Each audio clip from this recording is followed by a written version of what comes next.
Bueno, finalmente, como decimos en el ámbito de las comunicaciones, esta fue una noticia en desarrollo, pero aquí estamos. Así que darle muchas gracias a todos por su presencia.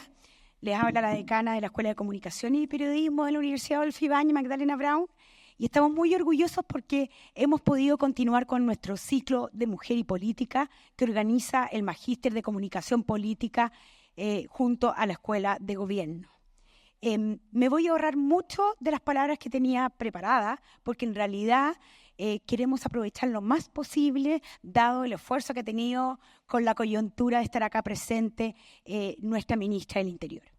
Simplemente tal vez quisiera recordar algunos puntos. Este es nuestro tercer encuentro de conversaciones, pero en particular quisiera destacar alguna idea que reúne justamente, en el caso de la ministra del Interior, pero también reunía a nuestras otras invitadas. No solo se trata de mujeres que han tenido diversas trayectorias, sus vidas son unas vidas, han cumplido distintos roles políticos, han cumplido distintos roles de distintas miradas, sino de una capacidad de resiliencia, incluso desde la perspectiva de sus historias personales, ¿ya? Y esa resiliencia junto a esas trayectorias que las han llevado a ser primeras en muchos ámbitos, en particular también porque han estado en dominios o en terrenos que históricamente eran más propios de los hombres. Algunas en Hacienda, antes tuvimos la primera presidenta y ahora tenemos una ministra que está en un ámbito de la seguridad pública y interior que, como sabemos, de gran relevancia que decir en estos tiempos y en este día. Así que, insisto, les prometí una corta presentación, agradecerles a todos, agradecer en particular también a el diario La Tercera, acá está su director, porque esta es una iniciativa que ha nacido junto con ellos. Ya, de hecho, ya ahí continúan las presentaciones, vuelvo a presentar quienes van a conversar con la ministra, es Gloria Faúndez, que es editora general de La Tercera y que justamente algunos que han estado en otras veces sabrán de que esta iniciativa nace de una tesis de grado que Gloria hizo en nuestro Magíster de Comunicación Política, ¿ya? Así que eso es una estimulación para que todos sigan haciendo buenas tesis de grado. Pero junto con eso también va a conducir esta conversación María José Naudón, la decana de la Escuela de Gobierno. Muchas gracias y partamos.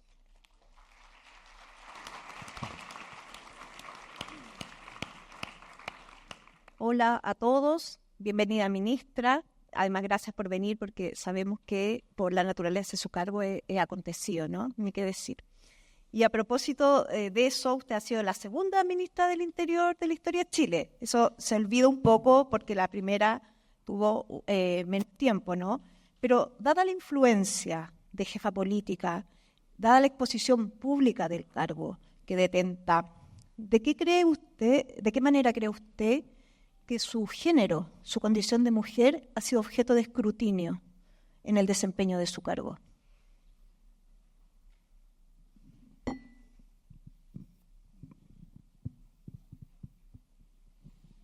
Mientras pienso, voy a ir rellenando.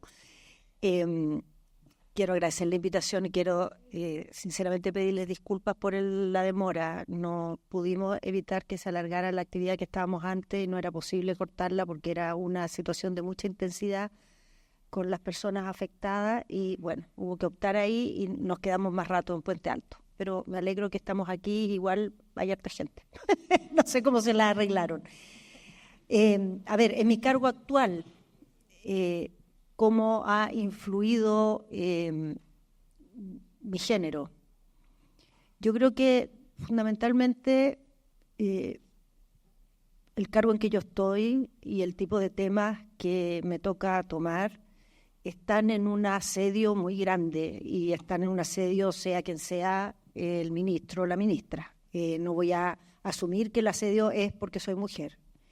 No, yo creo que las traiciones y la disposición a hacer chuecuras tiene que ver con que soy mujer, con suponer que no voy a tener estrategias de venganza, que no voy a pasar cuentas por ciertas actitudes que se tienen, y creo que eso se da especialmente en los más cercanos. O sea, los más cercanos están dispuestos a tener un tipo de actitud y un tipo de trato que no se acepta entre personas que son parte de un mismo partido o de un mismo sector, generalmente porque se consideran actitudes desleales, pero además porque cuando tú eres cercano y entras en ese tipo de dinámica, sabes que te puede tocar de vuelta. Y en general yo creo que las mujeres somos poco dadas a organizar ese tipo de operaciones de pasar las cuentas y cosas de ese tipo, y eso ha generado que yo he visto actitudes en mis cercanos, en algunos cercanos, impresionantes en este tiempo, no, impresionantes, o sea, de un nivel de lealtad que me ha impresionado, más allá de las cosas que uno ve cotidianamente, porque actitudes desleales en la política siempre hay. Y yo creo que eso puede haber estado afectado por eso. Ahora, no creo que las mujeres debemos estar orgullosas del hecho de que no respondamos a ataques arteros. No creo que sea una gracia, pero creo que hay maneras en responder en la política que se aceptan y que no son aceptables, que son como en terrenos cruzados. Yo me peleo contigo por A y te paso la cuenta en Z. Creo que muchas veces ese tipo de dinámicas tienen son una falta de ética, porque en el fondo estás haciendo haciendo fracasar o dificultando un tema, no por algo que tenga que ver con el mérito de ese tema, sino porque tú tienes una cuenta pendiente con esa persona por otra cosa. Yo creo que ese estilo político, personalmente, le tengo una distancia enorme, pero creo que tenemos que encontrar una manera de que no sea tan aceptado o tolerado cierto tipo de conductas desleales en la política. O sea, la política siempre se critica como que no hay que tener una lealtad malentendida, y eso es verdad. No hay que defender a uno tuyo que cometió una ilegalidad, una irregularidad porque es tuyo. No tienes que justificar lo injustificable porque es tuyo. Pero la política se basa en compromisos colectivos que requieren lealtad. O sea, si no hay lealtad en política no se puede hacer nada. Nada. Si no hay construcción de espacios donde las cosas se resuelven sin aprovecharse de ellas, es imposible hacer nada. Y eso hoy día está muy adelgazado, por decirlo. Cuando advierte esta situación, ministra, se está refiriendo, por ejemplo, a la crítica que es pública, cuando hay un intercambio a estas deslealtades, me refiero, cuando la crítica es pública, o se está refiriendo al tras bambalinas del poder. Pública. Actitudes públicas, que normalmente la gente no se permite entre personas que son de un mismo sector o de un mismo partido. ¿Y eso tiene que ver con la agudeza de la crítica o porque son críticas que son injustas? No, con la liviandad de la crítica. Oiga, ministra, y nosotros hemos tenido aquí, como contaba la decana, a Michelle Bachelet, la expresidenta, y a la alcaldesa Evelyn Matei. Y todas ellas han hablado de alguna manera de canchas disparejas, por una u otra cosa. Pero yo le invito a que miremos por el otro lado, porque efectivamente la incorporación de la mujer en la política ha avanzado y ha avanzado mucho. Entonces, ¿qué cambios cree usted que tiene la política cuando las mujeres se vuelven protagonistas? Y ahora, en este momento, efectivamente si uno agarra las encuestas, ¿verdad? Las punteras en todas esas encuestas son mujeres. ¿Hay un cambio en esa realidad? A ver, hace tiempo ya que el electorado y la gente valora especialmente a las mujeres. O sea, eso un tiempo se decía que eso no era así, que el problema de las mujeres es que los ciudadanos no las veían como líderes, que las podían valorar en ciertas dimensiones, pero a la hora de verlas como personas que iban a tomar el timón no se convencían. Eso cambió hace mucho rato. O sea, empezó a cambiar, pero radicalmente cambió con la presidenta Bachelet. Incluso cambió el hecho de que hubo un tiempo que se decía que las mujeres no votaban por mujeres.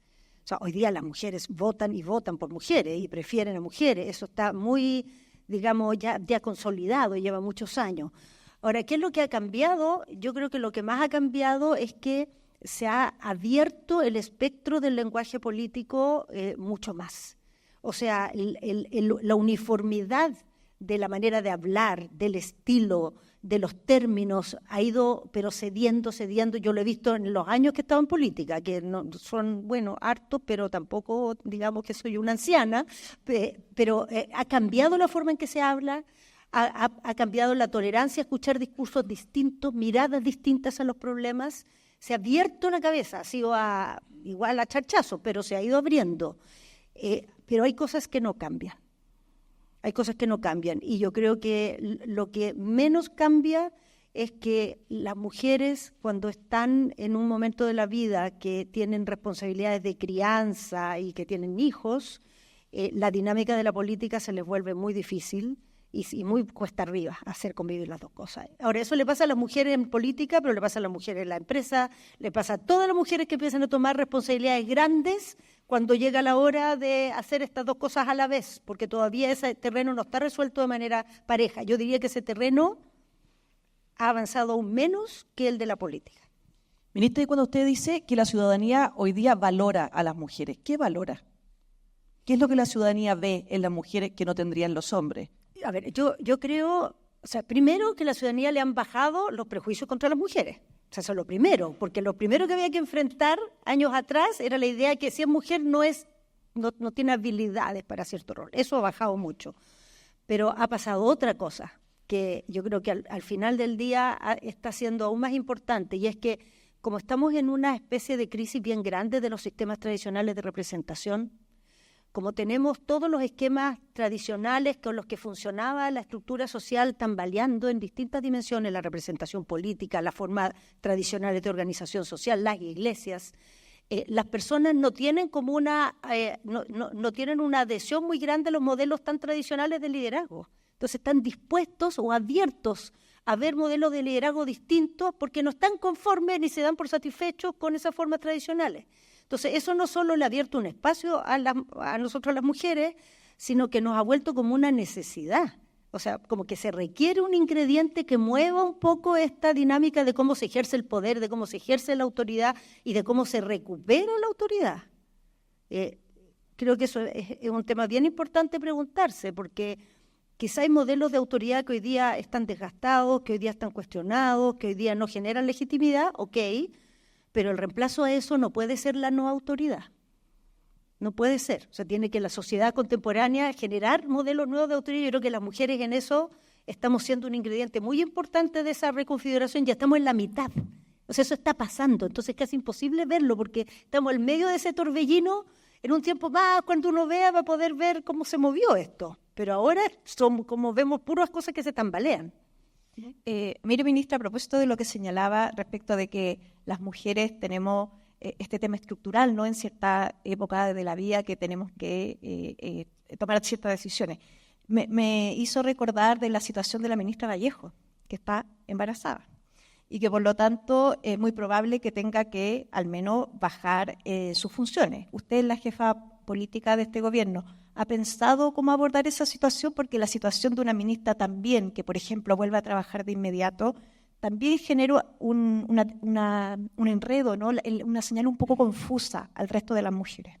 Sí, bueno, claro que se ha hablado de esto y se ha conversado, y el presidente lo ha conversado mucho con Camila, también lo he conversado yo con el presidente, y cierto, porque uno no quiere generar la señal, porque además muchos de estos derechos son derechos irrenunciables, o sea, no es que porque uno es ministra está fuera de esa categoría, pero también se quiere dar la señal de que una mujer que es ministra, que es una figura política prominente en el país, no termina como producto de esta situación salida como queda fuera del desarrollo que está teniendo. O sea, encontrar la manera de orgánicamente asumir esto. Además, entre medio está el factor, la pareja de la ministra, el marido de la ministra, cómo va a participar y cómo va a asumir su parte en el postnatal. Bueno, eso es una decisión más como íntima que ellos tienen que hacer como familia. Entonces, sí, ciertamente ha sido un tema. Y el presidente, te digo cómo lo tiene de presente. Y no hay, eso le iba a decir, no hay un encaminado, una cosa que ya se pueda saber. Sí, hay una, no, que se pueda saber no, porque no me corresponde a mí comentar esas cosas, pero sí hay algunos criterios ya definidos y algunas cosas todavía pendientes sobre eso. Sobre la liviandad que usted decía que me dio la impresión que finalmente eso usted planteaba, que a las mujeres en la liviandad de la crítica, asumo eso que tiene que ver con en una situación particular, se va a criticar más fácilmente a la ministra mujer que eventualmente al ministro hombre. Dado su cargo, porque además estamos en un tema de seguridad, que además la seguridad es un tema que uno podría advertir que para resolverlo uno pudiera necesitar características, esto está mal dicho, pero lo digo en el entendimiento de la pregunta, características masculinas, mano dura. ¿Cómo usted conjuga eso? Porque tiene este tema de la liviandad de la crítica, pero hay una expectativa muy de cómo hacer las cosas en el tema, por ejemplo, de seguridad. Sí, bueno, yo creo que hay una serie de esquemas que están muy instalados de lo que se supone que debe ser, pero también hay muy instalado una frustración y un desencanto con las veces que se ha aprobado ese esquema y los resultados que ha tenido. O sea, nosotros hemos pasado por gestiones de la política de seguridad inspiradas por ese modelo y no han tenido resultados alguno, o sea, ninguno. Entonces, la verdad es que uno aprende en este oficio que la opinión pública y las opiniones de las personas son complejas, no son tan lineales. Al mismo tiempo tú puedes querer una cosa, pero estar decepcionado de esa cosa y estar interesado en otra cosa. Entonces, no es tan lineal que la gente lo que quiera o piense que la solución a la seguridad. La verdad es que no. La gente le gusta, por ejemplo, pensar que pudiera haber militares y que eso ayudaría. Pero la gente no se compra que la solución a la seguridad van a ser los militares. La verdad, no cree en eso. No piensa que esa es la solución. La gente sabe que la seguridad es una cosa mucho más compleja. La gente sabe que los problemas de seguridad se han ocasionado por una cantidad de cosas, no hace estas cosas tan con el dedo que los actores políticos hacen. Las expresiones más simplistas de la opinión pública las instalan los actores políticos, no la ciudadanía. La ciudadanía no tiene opiniones tan simplistas, ni está tan ligada a modelos tan básicos. Somos nosotros los que los encasillamos en eso, en ciertos discursos que instalamos. Entonces, cuando yo hablo de la ligereza, es porque siento que el tema de la seguridad es tan importante para las personas, pero es tan importante para el futuro de Chile. O sea, si Chile lo resuelve de una manera o lo resuelve de otra, eso nos va a marcar mucho. Y cuando se habla de seguridad con liviandad, o siguiendo los likes del día, o la última cosa que la encuesta de ayer mostró, yo siento que eso es una frivolidad. Es una frivolidad política mayor. ¿Cuál es la crítica liviana en este tema la que más le ha molestado? O sea, la que más me molesta es cuando hay un incidente de seguridad, un incidente grave, y en ese momento hay personas muertas, hay lugares donde hay pánico, y empieza el festival de ideas al día siguiente, y de cosas que ninguna tiene casi nunca ningún norte, ningún destino, ni ningún fundamento. Eso creo que es transformar en una oportunidad de negocios los delitos, de negocios políticos. Lo encuentro muy frívolo, lo encuentro muy irrespetuoso con las personas que lo pasan mal. Y no digo con eso que no haya que hacer críticas. Si las críticas, yo entiendo que en un tema como este hay que estar dispuesto a escucharlas y a acogerlas y a procesarlas. Ministra, pero pensando desde la ciudadanía, que usted lo está poniendo, ¿verdad? Y esa distancia que existe entre la élite política y la ciudadanía, que es una constante en la discusión de hoy día. La ciudadanía, la verdad, es que mira esta discusión, pero en su vida personal las cosas cada vez parecen ir peor en términos de seguridad. Entonces, ¿qué podemos esperar en eso? ¿Qué podemos esperar efectivamente de las medidas que se están tomando? ¿Qué podemos tomar de las estrategias del gobierno, más allá de la discusión, digamos, política que confunde? ¿Qué podemos esperar en la práctica? Lo que podemos esperar en la práctica es que nuestra sociedad y nuestro Estado conquiste una fortaleza cada vez mayor para enfrentar estos fenómenos, y hoy día tiene una fortaleza mucho mayor de la que tenía hace un par de años atrás. La verdad es que cuando uno dice la gente está cada vez peor, en el norte de Chile la gente no está peor, está mejor. En la macrozona sur la gente está mejor. Enfrenta menos violencia, enfrenta menos delitos. En el norte han bajado los delitos violentos drásticamente. Y lo que ha sido más difícil es esta dinámica ligada a esta criminalidad hiperviolenta, bajarla a la región metropolitana. No ha seguido subiendo en cantidad. El problema es que es un tipo de delito, miren lo que vimos ayer en Puente Alto. O sea, ese tipo de delito nos genera todo, es desgarrador. O sea, es una familia que acababa de perder un cercano que lo habían asesinado y fueron a atacar el velorio del muerto. Y en eso hirieron a 3 menores. 2 quedaron graves, 1 falleció. Y hay una 4ª persona que está herida. O sea, es un tipo de delito que aquí en la región metropolitana sigue estando muy fuerte en un marco de homicidios en general que se han mantenido, trabajaron un poco, pero da lo mismo, estamos más o menos en el mismo nivel. Entonces, aquí tenemos un problema particular y que tiene que ver con que esta región es muy grande y para hacer una diferencia aquí se requiere un delta de recursos, de capacidades, de instrumentos, que es mucho más difícil de lograr que en Arica, Antofagasta, no sé. Y para lograr ese delta, ¿el Estado está preparado? O sea, está más preparado hoy día, va a estar cada vez más preparado. Por ejemplo, con más dotaciones policiales, por ejemplo, con más capacidades investigativas en la policía, en la fiscalía, por ejemplo, con tecnologías, digamos, superiores, con articulaciones superiores, porque este tipo de delito se trabaja en una complejidad institucional muy distinta de los delitos habituales que estamos acostumbrados. Tiene que meterse aduanas, tiene que meterse impuestos internos, las leyes de inteligencia, todas esas cosas que se están haciendo van a darnos mucha más robustez de la que teníamos hace un tiempo atrás. Y ya tenemos hoy más de la que teníamos hace 2 años. En un año más vamos a tener mucha más. Ministra, y una cosa, después podemos hablar del gran tema, ¿verdad?, de los 5 años del estallido social, pero déjeme hacer una pregunta, porque usted habla, ¿no es cierto?, de una recuperación de la fuerza del Estado, del reconocimiento institucional del Estado. ¿Cuánto perdió el Estado en el estallido, en el momento de ponerse en cuestión, por ejemplo, el uso de la fuerza del Estado o de la validación de la violencia por algunos sectores? ¿Usted cree que estamos de alguna manera pagando los platos de ese evento de hace 5 años atrás? Estamos pagando muchos platos, mucho. Y voy a hacer una lista. Plato 1. En Chile empezó a instalarse un alza de homicidios y de armas hace 8 años atrás. Y pasó esto sin que hubiera reacción por mucho tiempo. Segundo, en Chile se empezó a instalar el crimen organizado antes del estallido y no se instaló una agenda fuerte en el tema del crimen organizado. En Chile, para el estallido, hubo cuestionamiento al trabajo policial, que ciertamente lo debilita, hubo también incapacidad del trabajo policial, que también lo debilita, y hubo socialmente una, digamos, crítica muy dura al trabajo policial que también lo debilitó. Y en general la legitimidad de las instituciones después del estallido quedó muy debilitada, en todo sentido, no solo de la policía, de todas las instituciones. Entonces eso, claro que debilitó al Estado, pero también lo puso a prueba. O sea, de alguna manera el estallido también fue una reacción a la gente de su insatisfacción con el Estado. Entonces eso es como el huevo o la gallina, ¿no?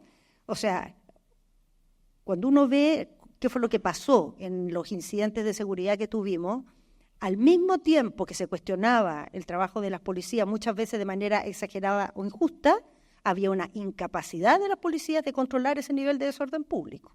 Entonces, todo quedó a prueba. Y tercero, después vino la pandemia. La pandemia en todo el mundo ha sido una situación que favoreció, obligó a un cambio en los mercados de las drogas y generó un movimiento de las bandas de crimen organizado que reconfiguró el mapa del crimen organizado en todo el planeta, en Chile también, además en Chile alimentado por una dinámica de migración irregular en la que se metió muy fuerte el crimen organizado. Y a eso se sumó que nosotros justo antes de todo esto hicimos un cambio en la carrera policial, duplicamos el tiempo de formación de los carabineros, sin duplicar la capacidad de escuelas de carabineros. Entonces, el mismo día que se firmó, se duplica en la formación de 1 año o 2 años, se firmó, Chile va a tener la mitad de carabineros. Y desde entonces estamos teniendo todos los años cada vez menos carabineros porque se forman la mitad de carabineros. Más allá de que además en la pandemia se hizo distanciamiento social y se bajó a la mitad para que hubiera una silla sí, una silla no. Entonces hoy día tenemos menos policías que hace 4 años atrás. Entonces todo ese cóctel junto te lo encargo, es grande. Muy de acuerdo. Y una pregunta muy cortita. ¿Ese diagnóstico usted tiene, que es claro y que es bien preciso, es compartido en su sector o es un diagnóstico que tiene algunas distancias? Es compartido, sí. O sea, mi sector es mucha gente, ¿ah? Sí, o sea, que si tú vas a encontrar en mi sector de todo.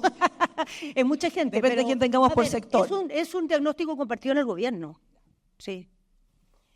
Dada que la exposición pública y que usted tiene harta conciencia de este fenómeno de la liviandad que dice usted se le critica por su condición, exacerbado por su condición de mujer, ¿qué cosas, y dado que su vida política ha sido de muchos cargos también distintos, ¿qué cosas hacía, ministra, o qué cosas dejó de hacer en términos de cómo ejerce su liderazgo público y político? ¿Qué cosas dejó de hacer, qué cosas comenzó a hacer, dado este escenario más macro?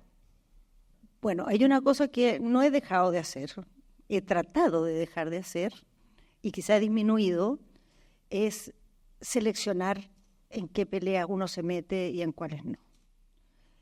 Porque la pelea política uno le da mucha importancia. Uno cuando está confrontándose con un opositor, uno cree que se juega la vida ahí. Y yo me he dado cuenta que esos debates conducen a poco. La gente no lo sigue, el que está al frente no te escucha. No son espacios donde se construya algo. El debate político que vale la pena se da sin focos. El debate público con focos en Chile, sinceramente, es un teatro. No es un lugar donde realmente se discuta, no es un lugar donde realmente se argumente, particularmente en el Congreso. Entonces yo hago un gran esfuerzo porque soy buena para enganchar. O sea, cuando escucho algo me dan ganas de contestar y de debatir, pero me he dado cuenta que no pasa, no se construye mucho ahí. Y hay que gastar mucho más tiempo en construir otros espacios de conversación. Otros espacios, porque no es que las personas no sean capaces de conversar o de discutir, pero cuando están los focos, todo se distorsiona. Eso es una cosa en que he ido aprendiendo a administrarme, pero me falta bastante. ¿Con Marcela Cubillo le pasó eso, ministra? No, estoy muy contenta de haber contestado, o sea, contenta. De hecho, estoy aguantando para no contestar más. Oiga, usted está consciente que es un liderazgo presidencial, ¿no? O sea, que se habla de eso, sí, por supuesto, tendría que estar muy desconectada para no cachar que se habla del tema. Se habla, sí. Ya, ¿y eso está en su horizonte cuando lo ve? Porque se le pregunta además porque los tiempos están quedando bien cortos también. Sí, o sea, soy muy consciente que los tiempos son cortos y que va a haber momentos en que esto va a ponerse al frente y va a haber que definir. Pero yo, de verdad, no hay ningún lugar de la actividad política donde quisiera estar que no es donde estoy. O sea, en este momento estoy en el lugar donde siento que más puedo aportar y donde estoy convencida que me corresponde estar. Cuando llegue el momento en que eso se defina, va a haber que tomar una decisión. Va a haber que tomar una decisión, va a haber que ponderar todos los factores y va a haber que emprender un camino. Y el que sea que emprenda, lo voy a emprender de verdad, porque si me quedo aquí, voy a hacerlo con todo, y si decido ir a otra cosa, habrá que hacerlo con todo también en esa circunstancia. Pero no es una decisión que haya tomado y no es una decisión fácil. En ningún caso, ni una ni otra son... Bueno, todo es difícil en realidad en la vida. Nada nuevo bajo el sol. ¿Y qué factores cree usted que son los que hay que ponderar? ¿Cómo uno puede servir más? ¿Qué es más útil? Cuando uno está en política está al servicio de una idea de la sociedad, de una mirada que uno tiene de ciertos valores, y uno debiera decidir en qué posición se pone de acuerdo a dónde puede aportar más a eso. ¿Cuánto pesa en usted el sentido del deber por ser? Harto pesa.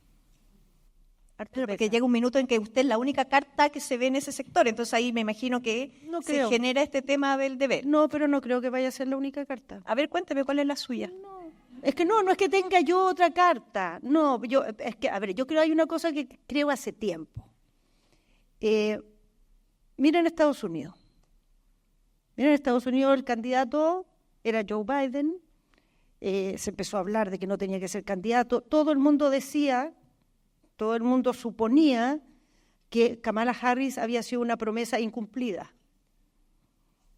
Se tomó una decisión, la tomaron no sé cómo, pero en un 2x3, y hoy día Kamala Harris es una tremenda candidata que nadie sabía dónde estaba como potencial candidata hasta hace 2 meses atrás. Y nosotros hemos tenido el último tiempo en Chile, al menos la última elección, en realidad en todas las últimas elecciones hemos tenido algún grado de sorpresa, porque antes la elección era más previsible, o sea, 3 años antes sabía cómo venía la mano. Ya eso ha ido cambiando. La última elección fue una lotería, nadie de los que se apostaba quedó, los más improbables quedaron.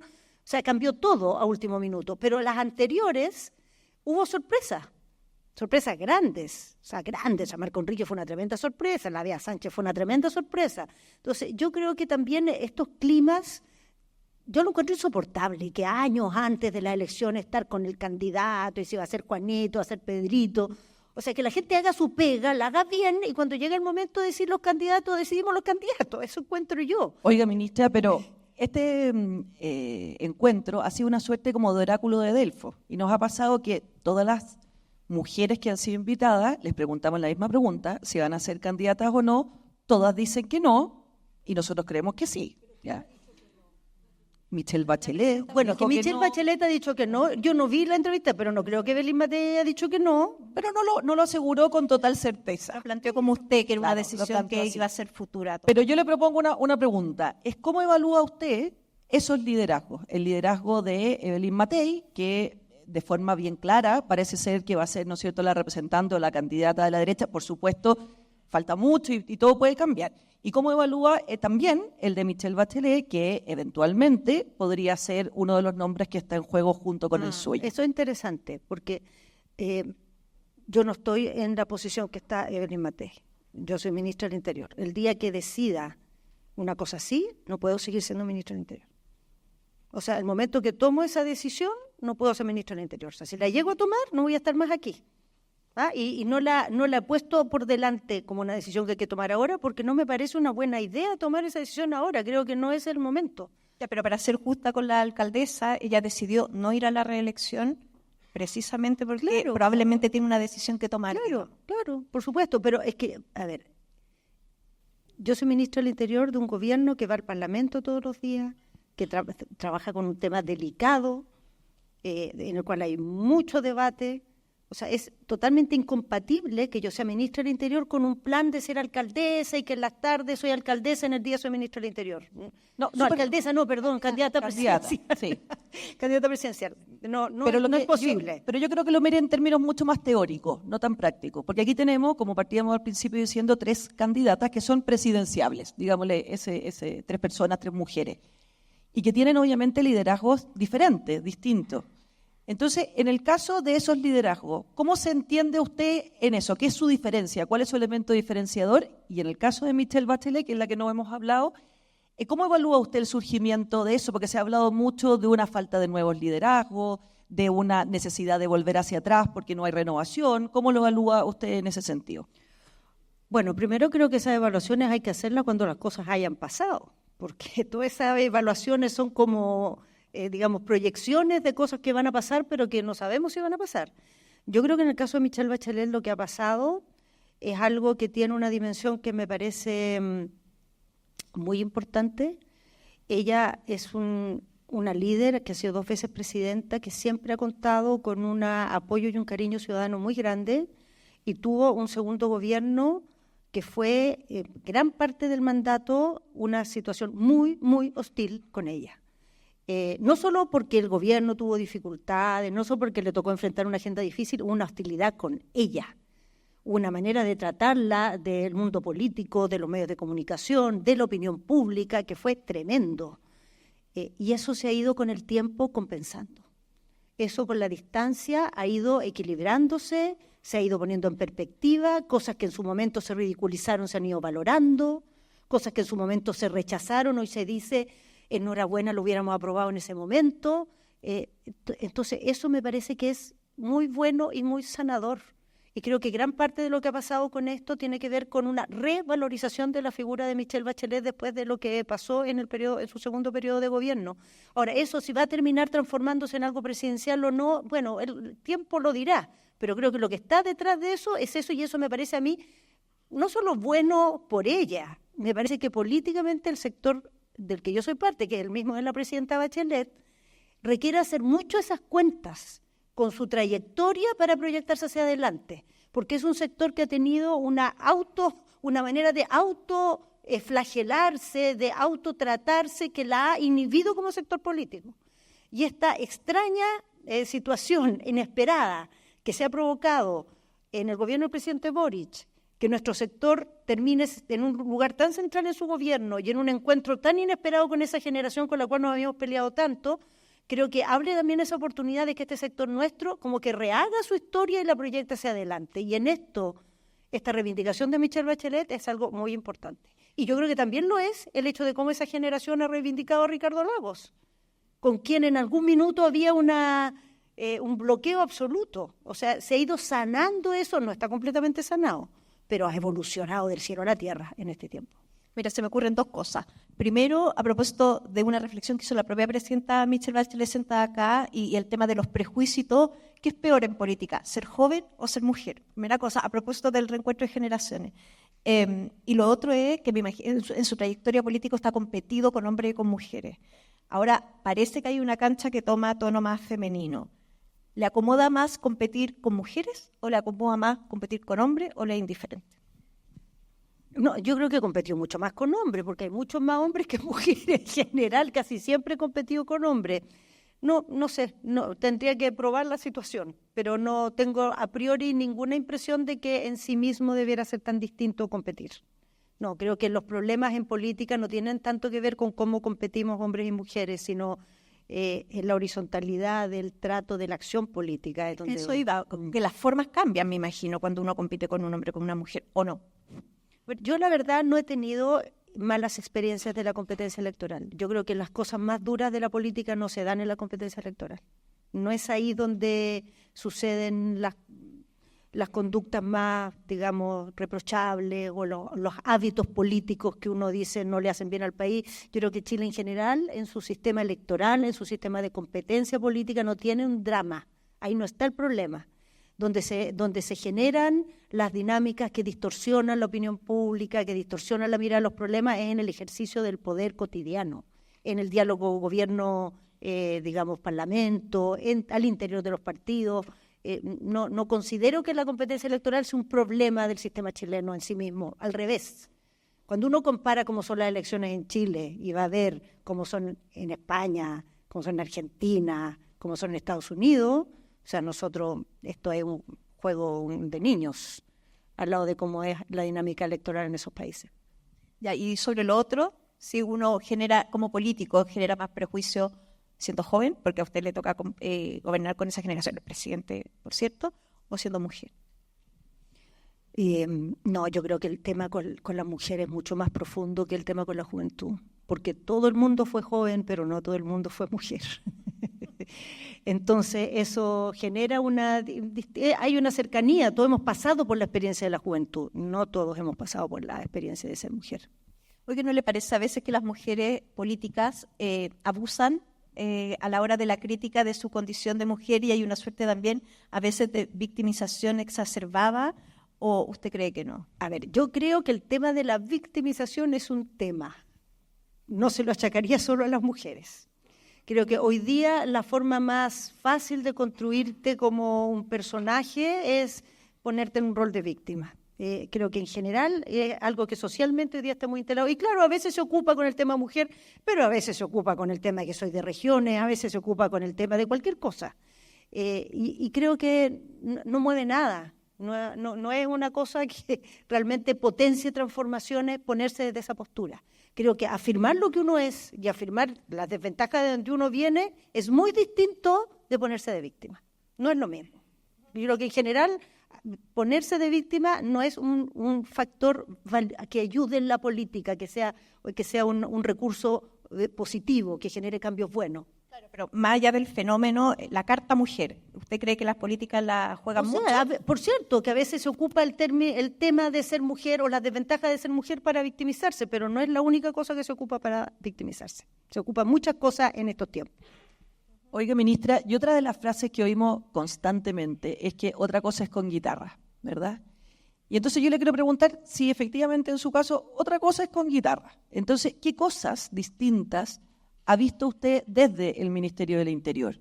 ¿Qué cosas distintas del diagnóstico de país? Y en consideración con eso, usted habló del proyecto político y eso es una cosa que parece faltar, al menos palpablemente, ¿verdad?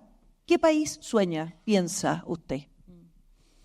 Sí, bueno, el tema de otra cosa con guitarra, yo creo que esto tiene como las dos caras de la medalla, ¿no? O sea, uno dice otra cosa con guitarra como para decir, ahora que estás en el poder, ves cómo son las cosas, ¿no?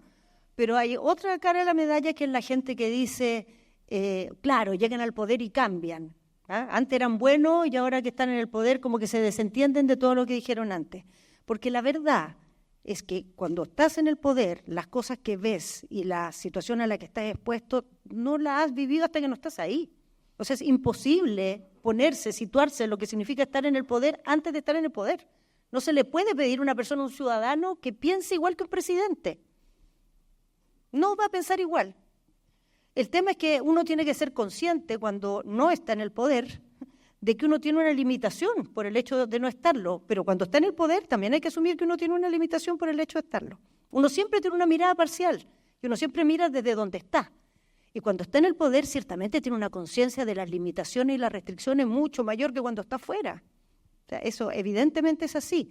Ahora, yo he tenido, no sé si la suerte o la realidad nomás, de que he estado en posiciones de este tipo varias veces. Entonces, no es que ahora me he desayunado con tantas cosas. Con lo que me he desayunado, con lo único que yo realmente diría que ha sido una cosa impresionante, primero es ver cómo se ha fragilizado ciertas capacidades del Estado en el último tiempo. Podemos hacer distintos diagnósticos porque ha pasado, pero nosotros tenemos hoy día un Estado muy fragilizado en ciertas cosas. Y yo creo que en gran parte ha sido producto de que se ha combinado una época en que la política está muy cortoplacista y hemos tenido mucha alternancia. Entonces los temas de Estado que son necesariamente temas de mediano plazo, que requieren hacer políticas largas, que requieren asumir que vas a pagar costos y los frutos van a venir después, se han hecho muy poco en el último tiempo, muy poco. Entonces tenemos un Estado fragilizado en muchas cosas. Y la segunda cosa que ha sido como una sorpresa es que la dinámica en el Parlamento, que siempre ha sido compleja, se ha vuelto mucho más compleja a un punto que yo no me imaginaba. No me imaginaba, siendo una seguidora, digamos, muy cercana de los temas políticos. Ahora, respecto a los proyectos políticos, yo creo que los que venimos de la tradición política de la que yo soy parte, que es una tradición socialista y democrática, podríamos decir socialdemócrata, pero en Latinoamérica ha tenido versiones especiales la socialdemocracia y le cuesta como reconocerse en esa marca, pero en estricto rigor eso es lo que es. Hay muchas cosas que hoy día tenemos totalmente como, yo diría, reivindicadas como valores que siguen teniendo todo el sentido del mundo y que plantean muchas tareas y tienen tareas pendientes en la sociedad chilena, que fundamentalmente se refieren a cómo resolver de mejor manera esos bienes básicos que le vamos a asegurar a toda la población y tener sistemas socialmente legitimados que permitan cumplirlo. Eso en Chile en todos los años de transición democrática, a pesar de que hemos tenido desde la transición democrática ya eso pasó hace rato, hemos tenido avances en muchas cosas, pero no hemos logrado construir ese equilibrio. Nunca nuestra sociedad ha dicho, tenemos un acuerdo respecto a cómo se van a generar ciertos bienes básicos para la población y la manera en que se van a sustentar y el estándar que van a tener en cosas tan básicas como la salud, la educación, las pensiones. Ha sido muy complejo alcanzar eso y yo creo que la socialdemocracia en eso tiene una virtud enorme. Tiene otra virtud enorme, que es un sector que tiene una mirada social, pero a la vez totalmente pragmática y sin ningún tipo de complejo respecto a la necesidad de una economía dinámica, donde el sector privado tiene un rol central y en la mayoría de los sectores protagónico, pero con la misma claridad donde el Estado tiene un rol también y en muchos ámbitos tiene que participar e intervenir porque si no, no se generan los bienes que se requieren adecuadamente. Entonces, yo creo que esas cosas son históricas de la socialdemocracia y están hoy día muy validadas. La tercera cosa que es histórica y que hoy día ya está ultra valorada, es un compromiso a pie juntillas, de verdad, cueste lo que cueste, en cualquier circunstancia, con la democracia y los derechos humanos. Y yo creo que esas tres cosas hoy día valen y tienen proyección, pero esas tres cosas se quedan cortas para el mundo de hoy. O sea, en esas tres cosas Chile tiene harto que hacer y tiene fortalezas para hacerlo, pero donde yo creo que vienen los desafíos más grandes hacia adelante, donde están los mayores problemas o las mayores pruebas que vamos a tener que enfrentar, es que los cambios que estamos viendo tecnológicos de las comunicaciones nos plantean incertidumbres demasiado grandes a cómo va a ser la economía, cómo va a ser el trabajo en el futuro, y la política ni siquiera habla de eso. Ni siquiera habla, no lo tiene en su agenda. ¿Cómo imaginarnos el mundo del trabajo? ¿Cómo va a funcionar la protección social si las personas ya no van a tener empleador? ¿Cómo vamos a hacer en una sociedad que va a generar quizá más riqueza pero mucho menos empleo? O sea, todas esas preguntas hoy día ni siquiera las estamos hablando y este sector nuestro tiene que meterse de cabeza en eso. Segundo, tiene que meterse de cabeza en pensar el Estado de nuevo. O sea, si uno cree realmente que el Estado tiene un rol central en la sociedad, la manera en que está configurado nuestro Estado hoy día está lleno de cosas que ya no van definitivamente. Y tercero, hay que hacer una reflexión y tener una respuesta de cómo funciona el sentido, cómo se construyen sentidos colectivos en sociedades tan fragmentadas en su diversidad, con comunicaciones como las que tenemos y con plazos para reaccionar a todo tan cortos. O sea, cómo la política interactúa y construye sentido común en una sociedad que piensa mañana en redes sociales y con medios fragmentados. Eso no existe hoy día. Entonces la política no construye hoy día ningún sentido común. Reacciona a los pics de opinión pública, trata de agarrarlo, es como un mono en el circo. Trata de agarrar uno, al día siguiente trata de agarrar otro, pero no construye ninguno. Entonces la política tiene que reconstruir una manera de dialogar con la sociedad. Que yo al menos una cosa tengo clara de eso, que tiene que basarse, que hay que hacer un esfuerzo en que se base en niveles de sinceridad y de extensión del tiempo. No podemos seguir hablando a punta de lugares comunes pensando en el día de hoy o el de mañana al máximo. Eso creo que nos está cobrando una cuenta en todo el planeta gigantesco. Ministra, hablaba de la necesidad de la revalorización de la democracia, el tema de derechos humanos. Nosotros vamos a tener luego el recordatorio de una fecha que fue muy sintomática para la historia reciente de Chile, que fue el estallido social, donde este tipo de conceptos se pusieron en juego. ¿Por qué el gobierno ha optado por no hacer nada para ese aniversario, según lo que se entiende? No hacer nada. ¿En qué sentido? No sé, pues un evento, las cosas que se hacen cuando algún tipo de declaración, no lo sé. Yo entiendo que la decisión es, que si los partidos hacen algo no tengo idea, pero el gobierno como central... A ver, yo creo, no hacer nada, nosotros todos los años hemos hecho algo para el 18 de octubre, o sea, una declaración, un planteamiento, no, para nada hemos considerado una fecha en que no hay que hacer nada, pero no es una fecha en que hay que hacer... No sé, es una fecha problemática que estamos procesando como sociedad. Lo principal que hemos hecho nosotros es no sumarnos a las huestes que quieren caricaturizar de una u otra manera el 18 de octubre. Creo que la voz del presidente de la República ha sido una voz que ha buscado problematizar el 18 de octubre, que lo tomemos como una interrogante que esta sociedad tiene que resolver. Y no como la excusa para reafirmar que, no sé, esta fue la prueba de todos los despojos o esta fue la prueba del estallido delictual o todas estas caricaturas que es como lo que tiende a instalarse, ¿no? Y todo lo que hagamos va a ir en esa dirección, porque todavía como sociedad, ni siquiera como academia, hemos terminado de digerir lo que ahí nos pasó.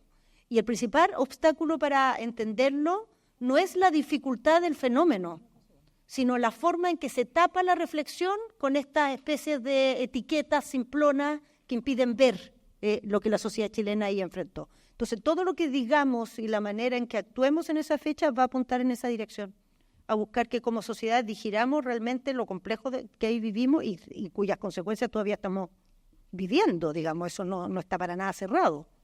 Completamente, no está para nada cerrado, ¿verdad? Y efectivamente, como usted dice, ¿no es cierto?, su sector, el socialismo democrático, por ponerle una categoría que puede ser incompleta, pero que es, ¿verdad?, tuvo efectivamente una sensación como de autoflagelación en ese momento, ¿verdad?, lo que a usted mismo hacía referencia.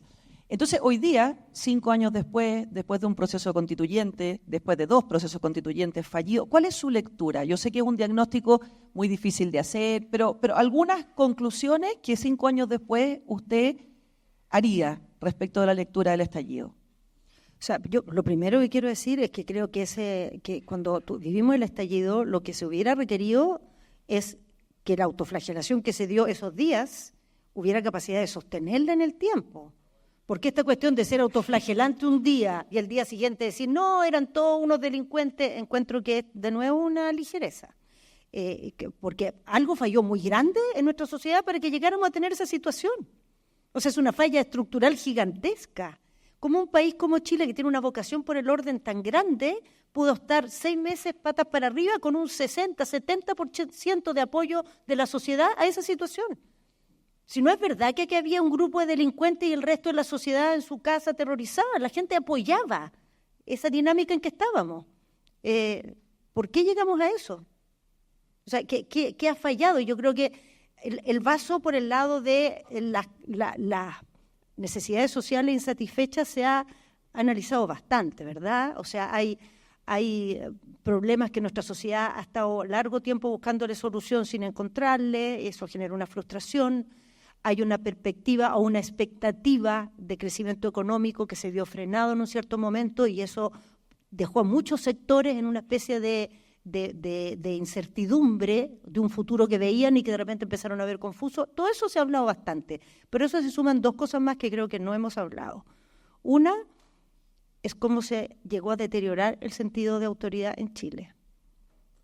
Cómo se llegó a deteriorar, cómo la fragilización de lo que significa ejercer la autoridad la tratamos siempre como el problema del que estaba siendo atacado y no como un problema de la sociedad en su capacidad de ordenarse.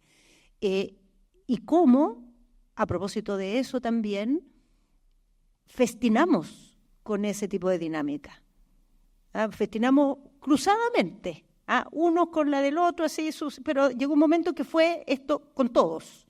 Todas las instituciones, todas las élites, lo público, lo privado, todo metido en una bola. Entonces, esa es una segunda parte. Y una tercera parte de esto, y que yo creo que tiene que ver con cómo administramos el mismo estallido, es que una cosa es que tú empatices con una rabia y una molestia y sientas humanamente esa misma energía, y otra cosa es que consideres que la cantidad de rabia o la cantidad de molestia, en esa misma proporción se pueden generar soluciones drásticas y fáciles. Eso no es así. O sea, las personas con las que estuve recién en Bajos de Mena, que son funcionarios de la salud y que ven balaceras en su barrio todos los días, tienen todo el derecho a estar indignadas. Pero la verdad es que no es sincero si yo digo ustedes tienen todo el derecho, ahora sí que sí, vamos a hacer esto y vamos a arreglar la balacera, porque no es así como se arregla la balacera, la verdad. Entonces, tenemos una forma política que no es totalmente sincera con las personas, que no habla de los problemas como son, y las personas ya no son como quizás eran antes, que estaban dispuestas a escuchar. No, hoy día exigen, hoy día demandan, y creo que el estallido estuvo muy lleno de eso, a mucha promesa vacía, mucha respuesta facilona a cosas que requieren procesos sociales que son graduales. Y que la política tiene que involucrar a las personas en eso, si no, las deja a la deriva indignadas. La política hemos hecho demasiado de recoger la indignación y prestarle ropa, y decir, bien, tu indignación, tienes toda la razón, y poco de decir, mira, estás indignado y si queremos arreglar esto, tenemos un camino largo, es difícil, tenemos que renunciar a esto otro. O sea, ese ejercicio que no es pedagógico, no es enseñarle a la gente, sino que es dialogar. Eso yo creo que es la clave donde tenemos el mayor vacío, donde va a mejorar. Oiga, ministra, hay una pregunta muy cortita. Esa indignación que usted reconoce y esa falta de respuesta que nosotros vemos, que al menos la sociedad percibe, que tiene que ver con la gestión o tiene que ver con no ver de la política algo que está cambiando mi vida o solucionando mis problemas, ¿usted ve un riesgo de entradas de autoritarismo o populismo si esto continúa y no tiene un abordaje? Bueno, claro, por supuesto. O sea, eso está pasando en todo el mundo. Yo creo que en Chile tenemos algunas fortalezas, alguna mayor capacidad de defendernos, especialmente porque Chile no ha llegado a las situaciones que han llegado la mayoría de los países que han caído en esa dinámica. O sea, Chile no es un país que esté en ese barro en que a veces se lo pinta, para nada. Pero tenemos algunos problemas bien estructurales de nuestra manera de construir la conversación social, que si no los resolvemos y esto se acumula, claro que puede derivar para allá. Ahora, los momentos electorales, si hay una cosa compleja que tienen, es que mal manejados, cuando en la política se pierde el norte y que cada uno mata a su santo y que todos quieren ser candidatos, uno puede regalarle la oportunidad de crecer e instalarse proyectos de ese tipo. Y en ese sentido son delicados los procesos electorales, porque ahí se construyen esos escenarios. Mira, el otro día le contaba esto en todas partes a todo el mundo, ya me da como vergüenza, parezco a esos viejos, pero en fin, lo cuento siempre porque me parece muy bueno. En una visita que hizo Pedro Sánchez, tuvimos una conversación con él, hablando de política y qué sé yo, y él decía, no sé si ustedes siguen la política española, es una cosa pero tremenda, la política española es como, eso sí que es rudo. Entonces nos dijo, miren, uno en política cuando está en el gobierno, está todas las críticas, está asediado por todos lados, todos dicen, todos reclaman, los tuyos están calladitos, los de oposición están envalentonados, y ahí hay que manejarse, hay que salir adelante y sacar tu trabajo, porque tu trabajo no es la polémica todos los días. Tu trabajo no es responderle al opositor que te acusó de no sé qué, que te llevó a la comisión, no sé cuánto. Tu trabajo es sacar los compromisos que tienes, las prioridades que definiste. Y cuando pasa todo esto, todo este ruido, todo este peloteo de todos los días, la gente lo ve con el rabillo del ojo, a lo lejos, y lo que ve es una polvareda de gente peleando. Diferencia poco quién ganó cada pelea, quién tuvo la razón en una, o si llega a una opinión de quién tuvo la razón, se le olvida porque al día siguiente hay otra pelea que reemplaza a la anterior. Pero cuando llegan las elecciones, la gente se concentra y dice, a ver, este es este otro, ¿a quién le voy a comprar? Y ese momento es otro que el momento anterior. Si en ese momento tú permites que el populismo, el autoritarismo se instale, puede perfectamente ganar terreno.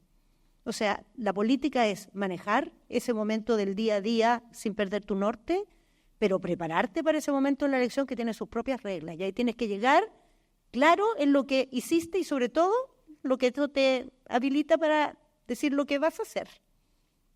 Ahí es donde le abres la cancha o se la cierras. Bueno, se termina el tiempo de esta conversación, ministra. Quiero hacerle la última pregunta que va a tener que ver porque nos quedó claro que usted siente que tiene que tomar una decisión respecto de su futuro. Y mi pregunta es si esa decisión, que evidentemente tiene que ver con lo presidencial, ¿la va a tomar este año? ¿O usted cree que es un tema que puede pasar para el próximo? No lo sé. No sé realmente cuándo va a ser ese momento. Sé que ahora no es ese momento. Y personalmente pienso que voy a tomar esa decisión cuando sea claro que, o sea, primero cuando tenga una claridad y segundo cuando sea claro que es el momento. Que cuando sea claro que ese es el centro de la discusión política que estemos como país. Yo creo que hoy día esa no es la discusión política en que está en nuestro país. O sea, nuestro país no está ni ahí con los candidatos. ¿No? Nuestro país está preocupado de cómo vamos a resolver los temas que tenemos en seguridad, está preocupado de cómo vamos a sacar adelante la mejoría de la economía. O sea, hoy día los candidatos están preocupados los candidatos, pero el país no. Oiga, pero los tiempos políticos se marcan también, por ministra. Sí. Por eso le pregunto si no cree que sea ahora, lo que puedo decir es una sola cosa nomás. Si yo me quedo en el gobierno o si yo decido hacer otra cosa, cualquiera de esas dos cosas que haga la voy a hacer con todo. No va a ser a medias tintas, no va a ser arrepentida o dudosa o si sí o si no. No. O estoy aquí o estoy allá. Y donde estoy 100%. Y lo cuenta en la tercera. Bueno, eso no me puedo comprometer. Oiga, pero no una cosa muy cortita. Eso tiene otro precio. Eso tiene otro precio. Pero ya que estamos con un público joven, para terminar aquí, ¿verdad? ¿Cuál sería un mensaje? ¿Vale la pena meterse en política, entrar en política y por qué?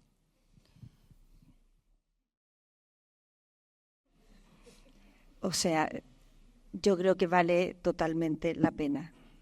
O sea, no sé si a ustedes se les ocurre alguna actividad donde valga mucho la pena lo que se hace, que tiene mucho sentido, que le entrega valor a la sociedad y que es fácil, relajado y no tiene muchos problemas.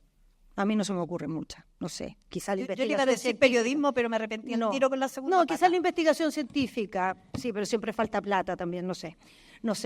O sea, esta pega es dura, es verdad, es ruda. Es vertiginosa, está siempre al borde del abismo, hay peligro, pero uno se levanta con una energía gigantesca, cada pelea tiene sentido, te sientes parte de definiciones en que puedes mejorar muchas cosas de muchas personas.